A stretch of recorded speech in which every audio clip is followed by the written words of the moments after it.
Hi friends, welcome to my channel. ಇವತ್ತು ನಾನು ತೋರಿಸ್ತಿರೋ recipe ಬೆಂಡೆಕಾಯಿ ಸಾಂಬಾರು. ಅದಕ್ಕೆ ಏನೇನು ಬೇಕೋ ನೋಡ್ಕೊಂಬರೋಣ ಬನ್ನಿ.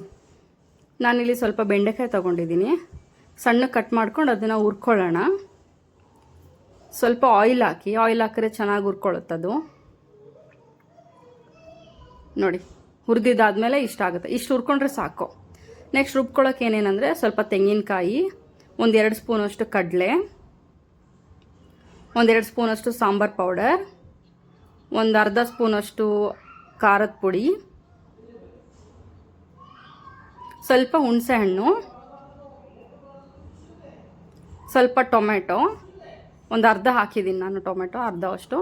ಆಮೇಲೆ ಒಂದು ಅರ್ಧ ಈರುಳ್ಳಿ. ಇಷ್ಟನ್ನು ನುಣ್ಣಗೆ ರುಬ್ಕೊಳ್ಳೋಣ.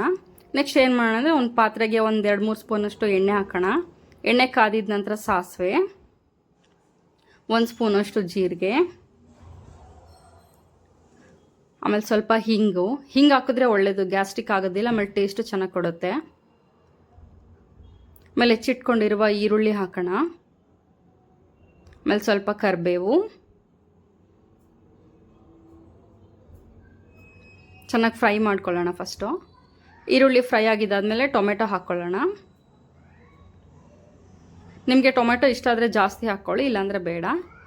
ಅದೆಲ್ಲ ಫ್ರೈ ಆಗಿದ್ದಾದಮೇಲೆ ನಾವು ಹುರ್ಕೊಂಡಿರ್ತೀವಲ್ಲ ಬೆಂಡೆಕಾಯಿ, ಅದನ್ನು ಹಾಕ್ಕೊಂಡು ಸ್ವಲ್ಪ ಗೂರಾಡ್ಕೊಳ್ಳಿ. ನೆಕ್ಸ್ಟ್ ರುಬ್ಕೊಂಡಿರ್ತೀವಲ್ಲ ಮಸಾಲ, ಆ ಮಸಾಲನೂ ಇದಕ್ಕೆ ಹಾಕಿಬಿಟ್ಟು ಸ್ವಲ್ಪ ಗೂರಾಡಿ.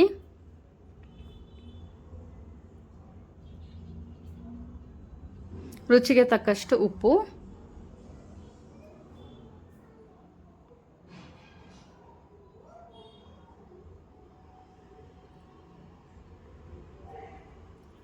ಆಮೇಲೆ ನೀರು ಹಾಕಿ ಕನ್ಸಿಸ್ಟೆನ್ಸಿ ನೋಡ್ಕೊಳ್ಳಿ ಎಷ್ಟು ಬೇಕಂತ.